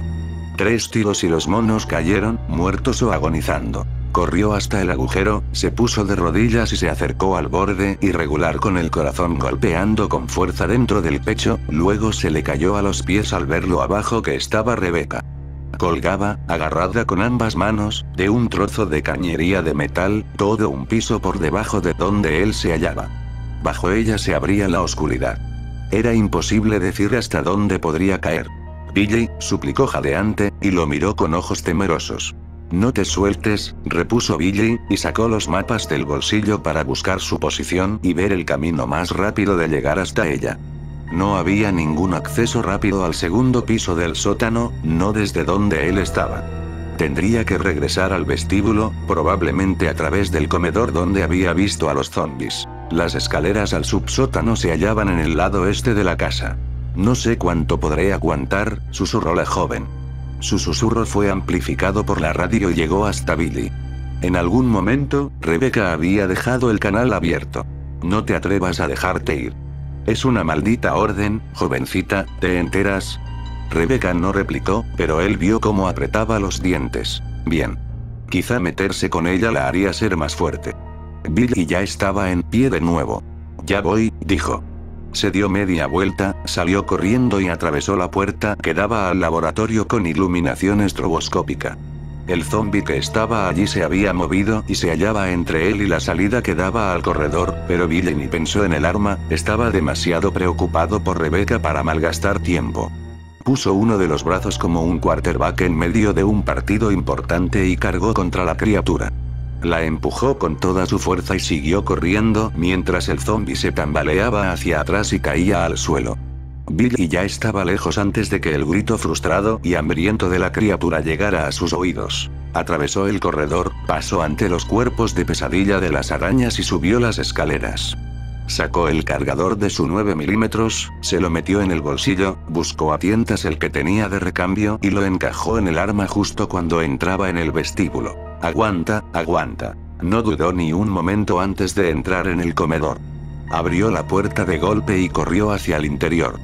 Vio a 2 zombis que estaban fuera de su camino, a una distancia segura, con la mesa de por medio. El tercero se hallaba cerca de la puerta que lo llevaría hasta Rebecca. Era el soldado con el tenedor clavado, y Billy se detuvo el tiempo justo de apuntar y dispararle 2 tiros a la ya rezumante cabeza. Falló el primero, pero el segundo le voló una buena parte del hueso de la parte trasera del cráneo y pintó la pared posterior de materia gris en descomposición. El cuerpo se quedó inmóvil por un instante, y Billy pasó ante él antes de que cayera al suelo. Atravesó la puerta, que daba a un corto pasillo. ¿Derecha o izquierda? Sin el mapa del primer piso no podía estar seguro, pero el emplazamiento de las escaleras en el plano del sótano le hacía pensar que era hacia la derecha. Sin tiempo para reflexionar, siguió corriendo en esa dirección con el arma levantada. Bajó unos escalones y rodeó una caldera gigante y siseante. El vapor llenaba la sala de mantenimiento, pero Billy encontró el camino y bajó otras escaleras, estas de metal oxidado. Al fondo había una puerta. La empujó mientras recordaba que, según el mapa, entraría en una sala muy amplia con una especie de fuente en medio, algo grande y redondo. Había 2 estancias más pequeñas hacia el oeste que se abrían a otro pequeño distribuidor, y en una de ellas tenía que estar Rebecca. Quizá la que está más al fondo. La sala grande era fría y húmeda, y tenía las paredes y el suelo de piedra. La atravesó corriendo mientras lanzaba una mirada hacia el gran monumento que tenía a la izquierda, lo que en el mapa había pensado que era una fuente. En realidad eran algún tipo de estatuas. Unos ojos ciegos lo contemplaron desde los rostros esculpidos de animales, observándolo mientras corría. Y justo entonces, al doblar una esquina, oyó un grito proveniente del corredor que tenía justo delante. Reconoció el sonido fácilmente. Otro mono. Mierda. Tendría que acabar con él, no podía correr el riesgo de dejarlo a su espalda. Billy, por favor. La voz de la radio sonaba totalmente desesperada, y Billy aceleró sin hacer caso a la parte de su cerebro que le ordenaba parar y esperar a que el animal se mostrara para poder acabar con él a una distancia segura. Se lanzó hacia adelante, dobló la esquina, y allí se hallaba el mono, terrible, con un aspecto medio desollado, aullando. Y Billy, que había sido corredor en el instituto, saltó. Pasó sobre él y aterrizó a 2 pasos de una puerta, la puerta que buscaba, mientras el mono chillaba furioso a su espalda. Si la puerta estaba cerrada, se habría metido en un buen lío, pero por suerte no fue así. La atravesó a toda velocidad, se lanzó de rodillas y se deslizó hasta llegar al gran agujero del suelo. Rebecca estaba allí, aún estaba allí, agarrándose ya solo con una mano, y Billy vio que se le estaba resbalando. Tiró su arma y alargó el brazo. La agarró por la muñeca justo cuando los dedos de la joven perdían su aguante. «Te tengo», exclamó jadeante. «Te tengo». Rebecca comenzó a llorar mientras él se echaba hacia atrás y la sacaba del agujero. Billy sintió una satisfacción que casi había olvidado que existía después de todos esos meses en la cárcel. La de saber simplemente y con seguridad que había hecho lo correcto y lo había hecho bien. Billy la sacó del agujero, usando su cuerpo como contrapeso, y casi la puso encima de él en una especie de tosco abrazo. En vez de apartarse, Rebecca dejó que la sujetase durante un momento, incapaz de contener las lágrimas de gratitud y de alivio. Billy pareció entender lo que ella necesitaba y la abrazó con fuerza. Había estado tan segura de que se iba a caer, a morir, perdida y olvidada en algún sótano hediondo, su cuerpo devorado por animales infectados. Pasado un momento, rodó hacia un lado mientras se secaba el rostro con una mano temblorosa. Ambos se sentaron en el suelo, y Billy contempló los tristes muros de roca de otra cámara del sótano, sin nada que la diferenciase de las demás. Rebecca observó a Billy. Cuando el silencio se prolongó demasiado, la joven le puso la mano en el brazo. «Gracias», dijo. «Me has salvado la vida». «Otra vez». Él la miró un instante y luego apartó la vista. «Bueno, sí. Ya sabes que tenemos esa especie de tregua. Sí, lo sé, repuso ella. Y también sé que no eres un asesino, Billy. ¿Por qué te llevaban a Rajiton? ¿Es cierto que tuviste algo que ver con esas muertes? Billy la miró a los ojos. Podría decir que sí, contestó. Al menos estaba allí. Estaba allí. Eso no era lo mismo que decir que había matado a alguien. No creo que mataras a tu escolta antes. Creo que fue una de esas criaturas y que tú tan solo saliste corriendo, insistió Rebecca. Y aunque no hace mucho que te conozco, tampoco creo que asesinaras a 23 personas. No importa, replicó Billy, mirándose las botas. La gente cree lo que quiere creer. Me importa a mí, afirmó Rebecca suavemente. No voy a juzgarte. Solo quiero saberlo. ¿Qué pasó? Billy seguía mirándose las botas, pero su mirada parecía perdida, como si contemplara otro tiempo y otro lugar. El año pasado enviaron a mi unidad a África para intervenir en una guerra civil, le explicó. Ya sabes, alto secreto, ninguna interferencia de E.U. Esas cosas. Se suponía que debíamos arrasar la guarida de una guerrilla. Era en pleno verano, cuando el calor arrecía más, y nos soltaron bastante lejos de la zona donde debíamos atacar, en medio de una densa jungla. Tuvimos que avanzar como pudimos. Se quedó en silencio unos instantes, mientras cogía las chapas de identificación y las apretaba con fuerza. El calor acabó con la mitad de nosotros. El enemigo hizo el resto, nos fue pillando uno a uno. Cuando llegamos a donde se suponía que se hallaba la guarida, solo quedábamos 4. Estábamos agotados, medio locos, enfermos de calor, enfermos de puro abatimiento, supongo, al ir viendo morir a nuestros compañeros. Así que cuando llegamos a las coordenadas del objetivo, estábamos a punto para volarlos a todos por los aires. Como para hacer que alguien lo pagara, ¿sabes? Por toda esa enfermedad. Solo que no había ninguna guarida. El chivatazo no era bueno. Resultó ser un tranquilo pueblecito, un puñado de granjeros. Familias. Viejos. Niños. Rebecca hizo un gesto de asentimiento, animándolo a seguir, pero se le estaba formando un nudo en el estómago. El final de la historia era inevitable. Podía ver a dónde iba a parar y no resultaba nada agradable. El jefe del grupo nos dijo que los reuniéramos, y así lo hicimos, continuó Billy. Y luego nos dijo que se le quebró la voz. Alargó la mano, recogió la pistola del suelo y se la metió en el cinturón casi con tanta rabia como con la que se levantó y se dirigió hacia la salida. Rebecca también se puso en pie. ¿Lo hiciste?, preguntó. ¿Los mataste? Billy se volvió hacia ella con una mueca en los labios. ¿Y qué si te lo digo? ¿Me juzgarás? ¿Lo hiciste?, insistió Rebecca, examinando el rostro del hombre, sus ojos, decidida al menos a intentar entenderlo. Y como si él lo pudiera ver, como si notara que estaba dispuesta a aceptar la verdad, la miró durante un momento y luego negó con la cabeza. Intenté detenerlos. Lo intenté, pero me golpearon. Estaba casi inconsciente, pero lo vi todo y no pude hacer nada. Apartó la mirada antes de proseguir. Cuando todo hubo acabado, cuando nos recogieron, fue su palabra contra la mía. Hubo un juicio, una sentencia y bueno, entonces pasó esto. Abrió los brazos, abarcando lo que los rodeaba.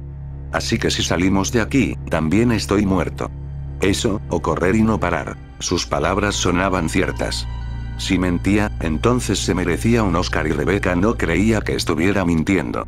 Intentó pensar en algo que decir, algo que lo animara, que de alguna manera hiciera las cosas mejores, pero no se le ocurrió nada. Él tenía razón respecto a sus opciones.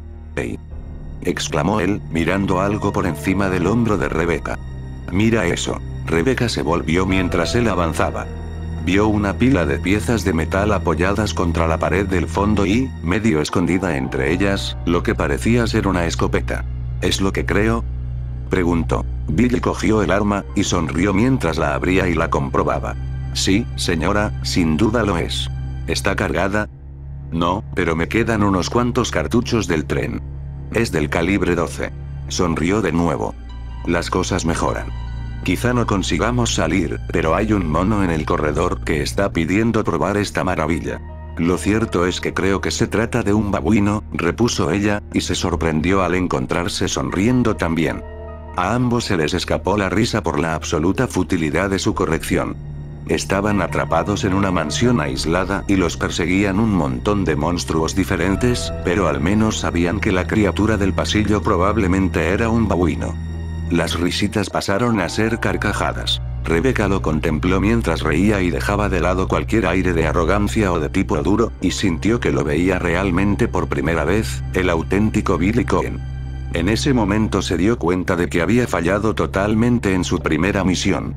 Él era tanto su prisionero como ella lo era de él. Suponiendo que sobrevivieran, si él se escapaba, ella no sería capaz de detenerlo.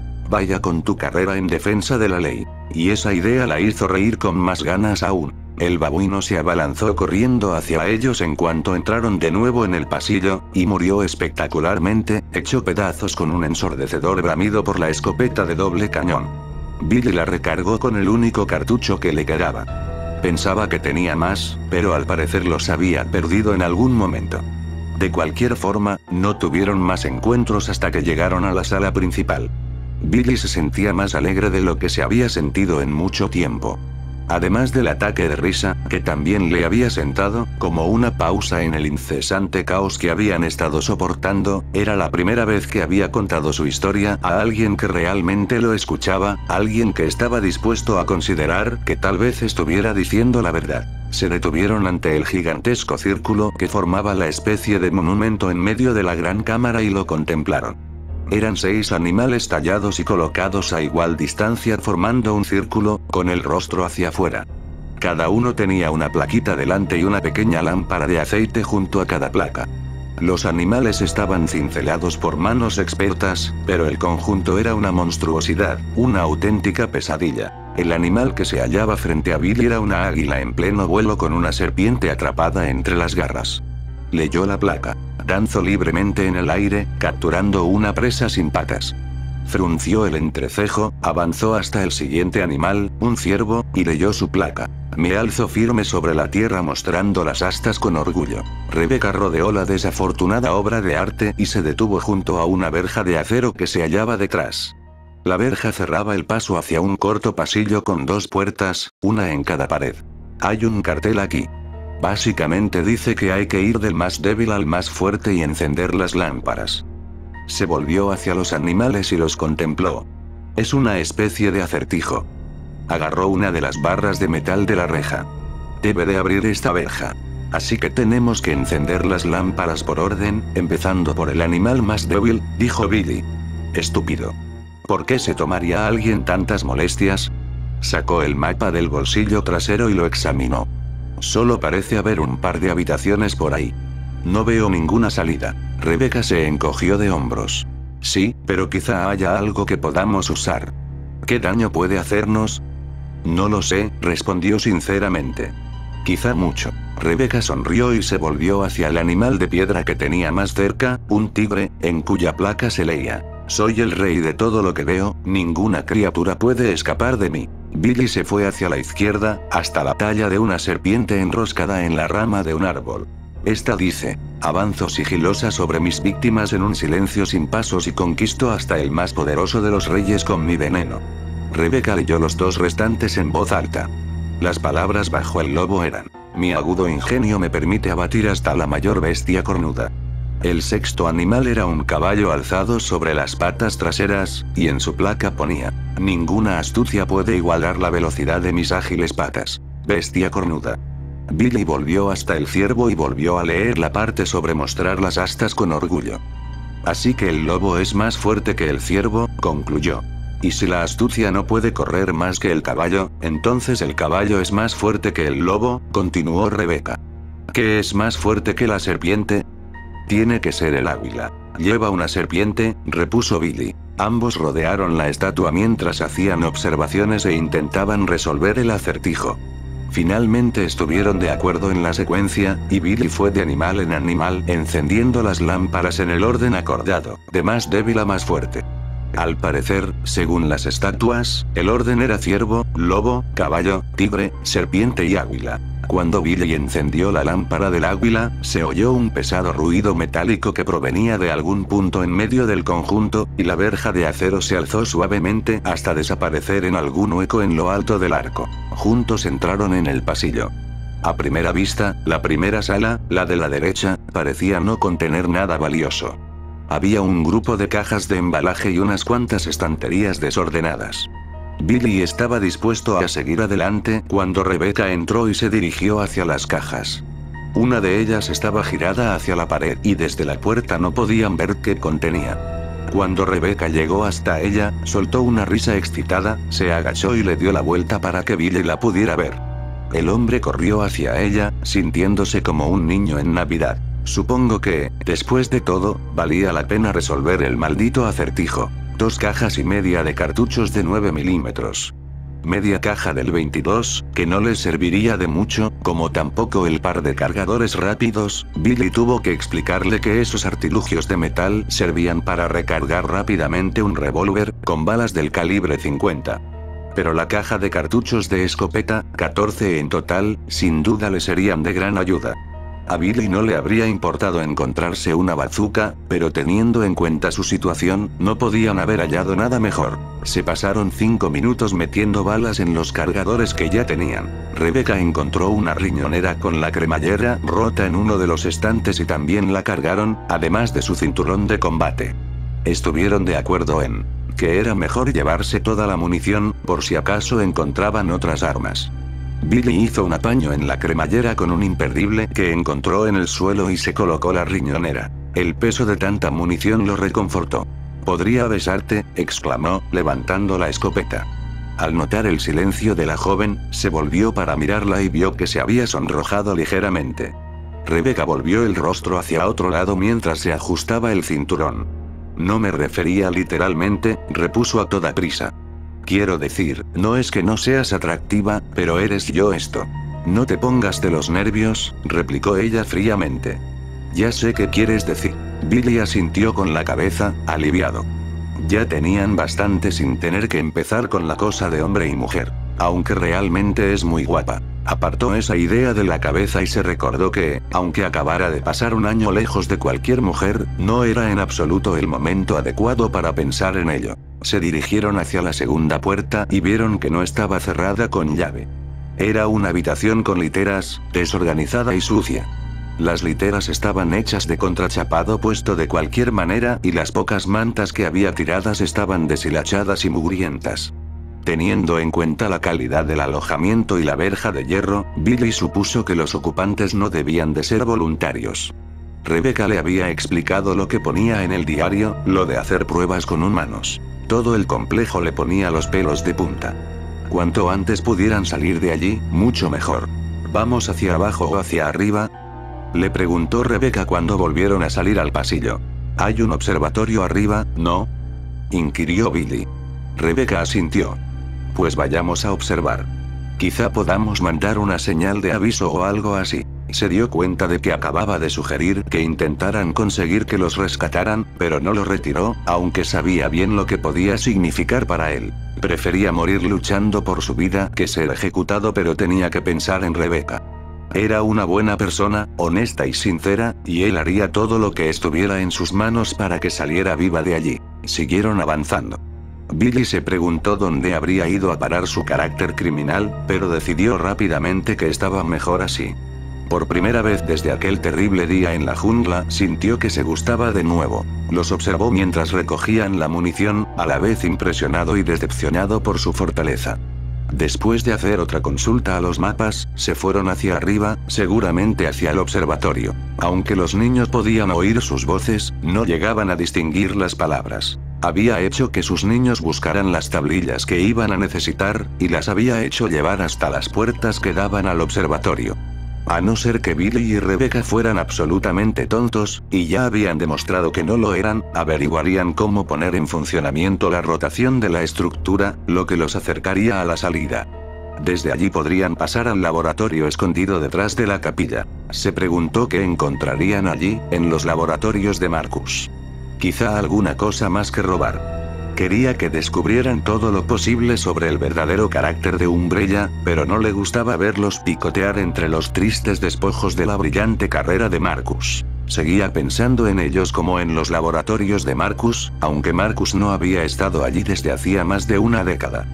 Todo el complejo se había cerrado después de la desaparición del director, pero hacía poco Umbrella había vuelto a abrir los laboratorios, la planta de tratamiento y el centro de formación. Ninguno de ellos se hallaba en completo funcionamiento cuando el virus atacó. Solo contaban con los empleados imprescindibles para el mantenimiento, a los que dirigía un grupo de aspirantes a mandos intermedios. De todas formas, la compañía había perdido a bastantes empleados leales. Billy y Rebecca atravesaron las salas de la zona este del primer piso y regresaron al vestíbulo, luego se dirigieron hacia el segundo piso. Encontraron sin ningún problema la puerta que los llevaría al tercer piso y llegaron al pie de las escaleras con las armas desenfundadas. En sus juveniles rostros se leía la determinación y, al parecer, la ausencia de miedo. Los observó comenzar a subir los escalones y se sintió ante un dilema emocional. Quería que tuvieran éxito y también quería verlos morir. ¿Existía una manera de lograr ambas cosas? Se las habían arreglado bastante bien con la serie Eliminador, aunque los primates se hallaban debilitados por el hambre y la falta de atención. ¿Cómo les iría con los cazadores? ¿O con el prototirano? ¿Y qué pasaría si llegaban a donde él y los niños esperaban y los observaban? ¿Qué harían? El joven frunció el entrecejo en un gesto de desagrado ante esa idea. Sensible a sus estados de ánimo, varios de los muchos le subieron por las piernas y por el pecho y se agruparon para formar una especie de abrazo. Los acarició y se aseguró por el tacto de que todo estaba bien. Si los dos aventureros llegaban a su nido, lo que no parecía muy probable, los dejaría pasar, claro, para que pudieran relatar la historia de los pecados de Umbrella. O quizá los mate, dijo, encogiéndose de hombros. Él sería quien decidiera cuándo ocurriría y si ocurriría. No era cierto decir que su destino le era indiferente. Mientras esperaba la muerte de Umbrella, había resultado un placer contemplar a Billy y a Rebecca, y estaba muy interesado en saber qué sería de ellos. Pero los mataría antes que permitirles que volvieran a hacer daño a sus niños. Habían llegado a lo alto de la escalera y miraban cautelosamente por encima del pasamanos en busca de algún movimiento. De repente, el joven se acordó del centurión, escondido en las paredes de la balsa criadero, y se preguntó si saldría a ver quién había invadido su territorio. Más les valía a Billy y a Rebecca que no fuera así. Si los eliminadores solo eran peones en ese juego, el centurión era uno de los alfiles. El joven se inclinó hacia la pantalla, ansioso por ver qué pasaba. El camino hasta el tercer piso había sido tranquilo, aunque se habían tenido que apresurar para atravesar el comedor. Los dos zombis que vagaban alrededor de las mesas eran demasiado lentos para molestarse en dispararles, pero Rebecca tampoco se sentía especialmente tranquila paseando lentamente ante las moribundas criaturas. Billy iba 3 escalones por delante de ella, por lo que supuso que él sentía lo mismo. Al llegar a lo alto de la escalera, Rebecca se relajó ligeramente. El tercer piso, o al menos la parte en que se encontraban, era una única estancia gigantesca, sin esquinas ocultas de las que preocuparse. Las puertas del observatorio se hallaban a la derecha.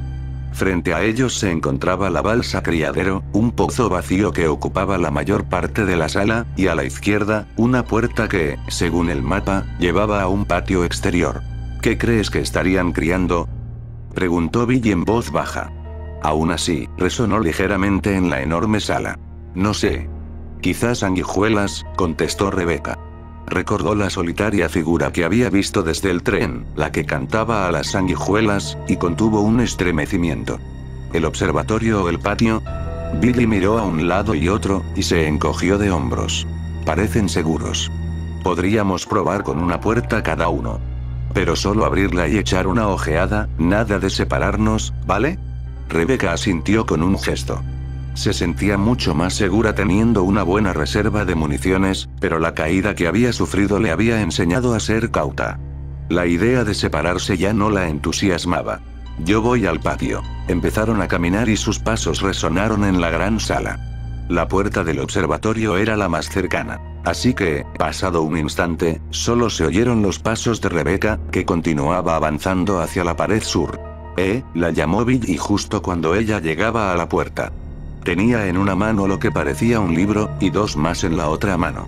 Rebecca forzó la vista y vio que estaban hechos de piedra y que tenían un extremo redondeado. Había esto delante de la puerta. ¿Qué son?, preguntó Rebecca. Su voz, aunque baja, se oyó perfectamente en el aire frío y quieto. Tal vez sean objetos de decoración, respondió. Todas tienen una palabra grabada. Miró las tablas. Tenemos unidad, disciplina y obediencia. Aquella grabación que habían oído, la voz del Dr. Marcus recitando el lema de la compañía eran las mismas 3 palabras. Guárdalas, dijo Rebecca. Podrían ser parte de algún acertijo, como el de los animales. Lo mismo estaba pensando, exclamó Billy, y añadió en voz baja, maldita casa de locos. Rebecca se volvió hacia la puerta y levantó el arma mientras movía el pomo de la puerta. Se hallaba cerrada con llave. Suspiró y relajó los hombros, y se dio cuenta de que había estado esperando algún tipo de ataque. Cerrada, informó. Billy había abierto la puerta del observatorio y aún estaba mirando hacia el interior. Miró hacia atrás, manteniendo la puerta abierta. Esto parece prometedor. No sé para qué sirve nada, pero hay un montón de equipo aquí dentro. Podría hasta haber una radio. Una radio. Rebecca sintió renacer la esperanza. Allá. La palabra voy fue ahogada por el sonido de un animal en movimiento, un golpeteo pesado que reverberó en toda la sala. Rebecca y Billy se miraron, y la distancia que los separaba se hizo de repente mucho más grande de lo que parecía al principio. De nuevo se oyó el ruido. Era el sonido de algo duro repicando contra la roca, como si alguien tamborileara con dedos de acero sobre una mesa, y sonaba muy fuerte. Fuera lo que fuera, era grande y se estaba acercando. Resultaba difícil decidir de dónde procedía el sonido, porque los ecos ocultaban la dirección. La balsa criadero, gritó Billy, mientras hacía señales a Rebecca para que se uniera a él. Ven, rápido. Rebecca comenzó a correr con el corazón golpeándole dentro del pecho. Temía mirar hacia la balsa y temía no mirar. Notó movimiento allí, algo oscuro y fluido, y corrió más rápido. Finalmente se arriesgó a lanzar una mirada de pasada. La visión casi le arrebató la consciencia. Era un 100 pies, o mejor un 1000 pies, lo suficientemente grande para avergonzar a las arañas del tamaño de un perro pastor. Múltiples ojos amarillos parecían relucir desde ambos lados de un brillante cráneo negro. Largas antenas vibraban y temblaban en lo alto de la cabeza. El cuerpo, enorme y sinuoso, cubierto de duras placas segmentadas, rozaba el suelo y se movía sobre docenas de agudas patas rojas. Debía de medir unos 14 metros, tal vez más, y era redondo como un barril. Se movía hacia Rebecca rápidamente, con las patas ondeantes, mientras se propulsaba sobre la balsa vacía. ¡Corre!, gritó Billy, y Rebecca corrió con todas sus fuerzas. Le llegó el hedor de la criatura, un terrible olor agrio que le habría causado náuseas si hubiera tenido tiempo que perder. Billy mantenía abierta la puerta del observatorio con el pie, y apuntaba la escopeta justo más allá de ella. Rebecca pudo sentir lo cerca que estaba la criatura, como una sombra a punto de alcanzarla. Justo cuando llegó hasta Billy, este disparó, montó la escopeta de nuevo y volvió a disparar mientras ella se lanzaba en plancha hasta el otro lado de la puerta. En cuanto estuvo dentro, él saltó hacia atrás y cerró la puerta de golpe. Medio segundo después oyeron el cuerpo del monstruo junto a la puerta y el sonido de sus placas presionando contra la pesada madera. Esperaron, ambos con los ojos clavados en la puerta, pero pasados unos segundos el ruido cesó y volvió a oírse el repiqueteo de muchos pies que se alejaban. «Dios», exclamó Billy. Rebecca asintió con un gesto. Billy se agachó y la ayudó a ponerse en pie. Ambos estaban jadeantes. «No volvamos por ahí», sugirió Rebecca, deseando con todas sus fuerzas no tener que hacerlo. «Parece un buen plan». Permanecieron en silencio durante unos instantes mientras contemplaban su santuario. Era una sala grande y circular de 2 niveles. Se hallaban sobre una especie de pasarela que rodeaba a medias el perímetro del espacio. En el lado norte se veían varias puertas. Cerca de ellas había una corta escalerilla que bajaba de la pasarela y llevaba a una especie de plataforma de rejilla donde se alineaban diferentes aparatos. Bajo la plataforma solo había oscuridad. Recorrieron la pasarela y se pararon junto a la siguiente puerta. Cerrada. Intercambiaron una sombría mirada pero siguieron en silencio hacia la escalerilla. Rebecca bajó primero y se detuvo junto a una gran máquina que dominaba la sala desde el centro, posiblemente el telescopio. Había un brazo de telescopio, pero estaba en lo alto, fuera de su alcance. Detrás de ella, Billy estaba echando una mirada al resto del equipo, consolas de ordenadores y otras máquinas que Rebecca no supo reconocer. Se volvió hacia el telescopio y miró a la consola, y sintió que se quedaba sin aliento. Había 3 cavidades, todas con la forma de una lápida, rectas en un extremo y curvadas en el otro. No veo una radio por aquí, pero, decía Billy, hasta que ella lo interrumpió. Dime que todavía tienes aquellas tablillas, dijo. Billy se volvió y miró a la consola mientras abría su bolsa. Sacó las 3 tablillas, cada una del tamaño de un libro de bolsillo, pero más delgadas. Rebecca las cogió al tiempo que recordaba el desconcertante lema de Umbrella para colocarlas en su lugar. La obediencia genera disciplina. La disciplina genera unidad. La unidad genera poder. Y el poder es vida, concluyó Billy. En cuanto la tercera tablilla estuvo en su sitio, un atronador sonido llenó el espacio, el ruido de enormes máquinas funcionando, y notaron que la sala comenzaba a descender, como un ascensor. No solo la plataforma, sino toda la sala, paredes y todo. Bajo sus pies, la oscuridad se alzaba, se convertía en una piscina, con el agua agitada por el movimiento de la plataforma. Durante un segundo, Rebecca se preguntó si la plataforma iba a detenerse, para sentir pánico por si iban a morir ahogados, y entonces el sonido de maquinaria se desvaneció y la sala se detuvo. Mientras se apagaba el zumbido de las máquinas, oyeron un claro clic sobre sus cabezas procedente de las puertas del lado norte. Se miraron el uno al otro, y Rebecca vio su propia sorpresa reflejada en el delgado rostro de su compañero. Supongo que ya sabemos a dónde nos toca ir ahora, bromeó Billy, tratando de esbozar una sonrisa, aunque esta no le salió muy convincente. Los estaban guiando, pero hacia la libertad o como corderos al matadero.